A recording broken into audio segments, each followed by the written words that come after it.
பெற்றவர், புகழ் அனைத்திற்கும் மிக ஏற்றவரும் நீரே.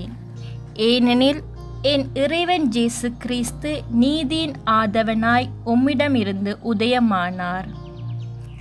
புனித மத்தேயு எழுதிய நற்செய்தியிலிருந்து வாசகம். தாவீதின் மகன் ஆபிரகாமின் மகனுமான இயேசு கிறிஸ்துவின் மூதாதையர் பட்டியல். ஆபிரகாமின் மகன் ஈசாக்கு, ஈசாக்கின் மகன் ஜாக்கோப்பு, ஜாக்கோப்பின் புதல்வர்கள் ஜூதாவும் அவர் சகோதரர்களும்.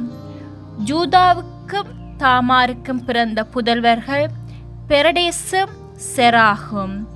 பெரேட்ஸின் மகன் எட்சரோன், எட்சரோனின் மகன் ராம், ராமின் மகன் அமினதாபு, அமினதாபின் மகன் நகசோன், நகசோனின் மகன் சல்மோன், சல்மோனுக்கும் இராகாபுக்கும் பிறந்த மகன் போவாசு, போவாசுக்கும் ரூத்துக்கும் பிறந்த மகன் ஒபேது, ஒபேதின் மகன் ஈசாய், ஈசாயின் மகன் தாவீது அரசர், தாவீதுக்கும் உரியாவின் மனைவிடமிருந்து பிறந்த மகன் சாலமோன், சாலமோனின் மகன் ரெகபாயாம், ரெகபாயாவின் மகன் அபியாம், அபியாமின் மகன் ஆசா, ஆசாவின் மகன் ஜோசபாத்து, ஜோசபாத்தின் மகன் ஜோராம், ஜோராமின் மகன் உசியா, உசியாவின் மகன் ஜோத்தாம்,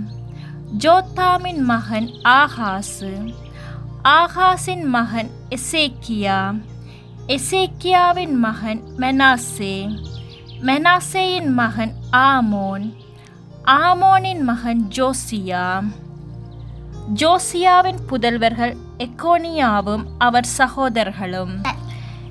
இவர்கள் காலத்தில்தான் யூதர்கள் பாபிலோனுக்கு சிறைப்பிடித்து செல்லப்பட்டார்கள்.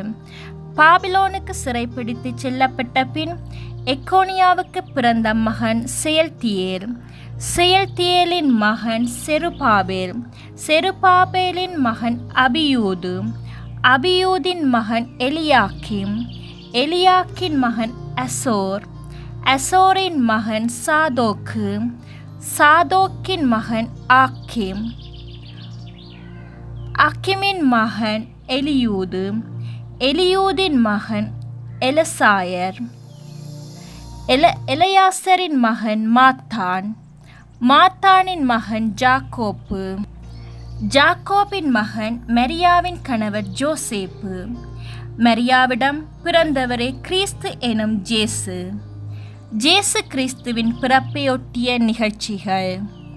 அவருடைய தாய் மரியாவுக்கும் ஜோசேப்புக்கும் திருமண ஒப்பந்தம் செய்யப்பட்டிருந்தது. அவர்கள் கூடி வாழும் முன் மரியா கருவுற்று இருந்தது தெரிய வந்தது. அவர் தூய ஆவியால் கருவுற்றிருந்தார். அவர் கணவர் ஜோசேப்பு நேர்மையாளர். அவர் மரியாவை இகழ்ச்சிக்கு உள்ளாக்க விரும்பாமல் மறைவாக விலக்கிவிட திட்டமிட்டார்.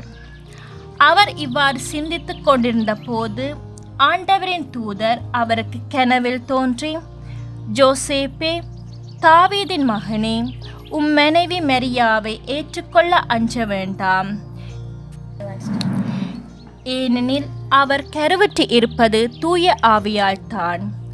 அவர் ஒரு மகனை பெற்றெடுப்பார். அவருக்கு ஜேசு என பெயரிடுவீர். ஏனெனில் அவர் தம் மக்களை அவர்களுடைய பாவத்திலிருந்து மீட்பார் என்றார். இதோ, கன்னி கருவுற்று ஓர் ஆண்மகவை பெற்றெடுப்பார். அக்குழந்தைக்கு இம்மானுவேல் என பெயரிடுவார் என்று இறைவாக்கினர் வாயிலாக ஆண்டவர் உரைத்தது நிறைவேறவே இவை யாவும் நிகழ்ந்தன. இம்மானுவேல் என்றால் கடவுள் நம்முடன் இருக்கிறார் என்பது பொருள். இது ஆண்டவரின் அருள்வாக்கு. கிறிஸ்துவே உமக்கு புகழ்.